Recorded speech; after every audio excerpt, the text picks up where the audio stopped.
Good morning. Welcome to Upper School Chapel. Please set aside your cell phones so you're able to focus on today's service. Today we will have 5 senior speeches. First up, we have Ricardo Perazzolo. Ricardo has been a student at St. Stephen's for the past 6 years. During his time here, he has been part of the Spanish National Honor Society and captain of the varsity tennis team. Please welcome Ricardo.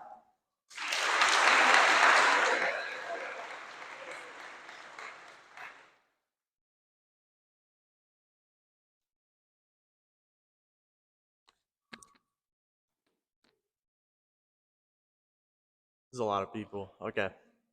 I've always been fond of stories, so I'll share with you all one of my favorites. Once upon a time, there was a farmer who lived in a small town in China. Now this farmer was nothing out of the ordinary. In fact, he was as ordinary as any farmer you'd ever seen. He had a wife, a son, and a daughter.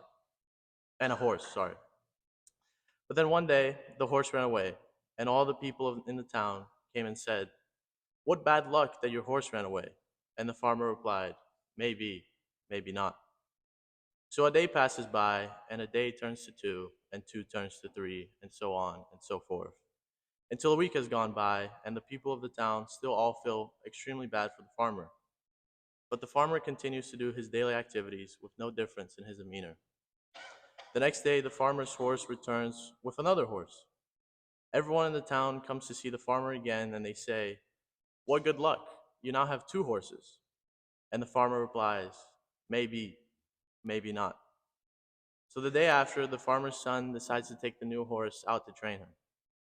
But the horse gets scared, starts panicking, and throws the farmer's son off his back. The farmer's son ends up breaking his leg, and once again, all the people in the town hear of the incident and come to see the farmer, and they say, "What bad luck that your son broke his leg."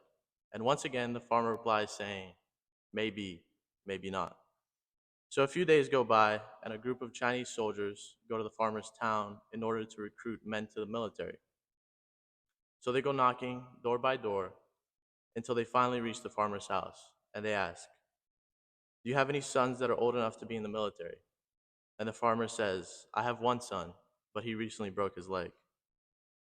So the soldier asks to see the farmer's son in order to make sure he's not lying. After being sure that the son's leg is truly broken, the soldier leaves. And once again, all the people of the town hear of the news and come to congratulate the farmer, saying, "What good luck! Your son will stay with you instead of going to the military." And once again, the farmer replies, "Maybe, maybe not." The farmer may seem simple and ordinary, but he is anything but, because the farmer has realized that he cannot change the events of the past. So whether they were good or bad, to him, they just were. The farmer also realized there's no point in worrying about the next second, because the next second will never arrive. Instead of living in an attempt to fix the past or make the future perfect, the farmer simply lived in the present, controlling what he could and letting the cards fall as they would. I have lived long enough to realize that things won't necessarily work in the way you wanted them to. Maybe you get a bad grade on a test you studied for. Maybe you twist your ankle and miss the rest of the soccer season. Maybe you don't get into your dream college. Whatever undesirable events that may happen to you. However, I have also lived long enough to realize that things will always work out. I can't quite explain how they will work out, and I can't quite be sure they'll work out just as you plan them. But I can assure you, things will work out. I quickly want to thank the people who made me the person I am today. I'd like to firstly apologize to all my teachers throughout the years for having to track me down for missing assignments and whatever other inconvenience I may have caused. Thank you for always trying to help me be a better student and person. I'd like to give a quick shout out to Coach Kelly for keeping my body in one piece. The game night boys, you have made this last year truly unique. To Pre-Calc for the great memories this year, thank you, Ms. Brinkstead, for bearing with us. To Ms. Grady for adopting me into your photo class. Thank you to Mr. Holt for the many conversations over the years. Sorry for all the tardies. Ms. Gahn, you are the greatest advisor that anyone could ever ask for, and one of, if not the kindest souls I've ever had the pleasure of meeting. I have no idea what life will be like when I don't see you Monday through Friday anymore. Thank you for everything. To the Pettingales, you welcomed me into your family and became my home away from home. my second family. You took me on trips and opened your doors to a little Brazilian boy, and I could not be more grateful. Thank you for everything. Alex, about 3 years ago, Max and I decided to get to know you a little bit better. That is single handedly the worst decision we could have possibly ever made. All jokes aside, I can always count on you to be as honest as possible. You manage to always find a curveball to throw at me. Our car rides are always entertaining. Thank you, Mr. and Mrs. Long, for letting me drive them. I can't imagine a world without that Canadian smile. You're an absolute beauty. I love you. Max, for some reason, from the day we met, it seemed like the puzzle pieces clicked. We used to joke around that maybe you were my twin, but God knew our parents couldn't handle us.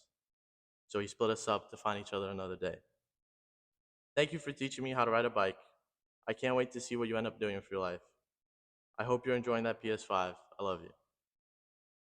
Martin, you have made me run more than anyone on this planet should ever have to. Even though you're just my coach, it feels like our bond extends beyond that. You're like my big brother who's there to make fun of me and push me when I need it. You've given me more nicknames than I can count. Thank you for everything. I love you. Laura, even though it wasn't by choice, you've always been by my side. From the little star in the sky to you never call me anymore, even though the phone works both ways. You have been the best big sister that I could have ever dreamed of, even though sometimes it feels like I'm the older one. You pushed me to become the best version of myself. You've made me a better human being. I love you. Mama Bear, Mom, Mike. Words cannot describe how lucky and grateful I am for having you as a mom. You have always provided me with the support I needed. You gave up your dreams so Laura and I could follow ours. You stood by me in my dreams even when I didn't. You showed me what love is and how to be kind. I could not possibly love you more. I'm eternally grateful for you. I love you. Big boy, Dad, bye.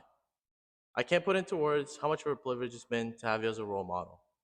The greatest privilege of my life has been to have your name. From the time I was little, I tried to copy your every move. I watched the news when I was 5 because that's what you did. I'm even wearing your tie right now. You believed in my dreams even when I didn't. You taught me so many things that I can't even put into words how grateful I am. You always say that your goal is for me to be better than you. But if I'm 1% the man you are, I'll have succeeded in life. I love you. Lastly, to all of you, in one way or another, you have made my high school experience truly unique. So for that, thank you.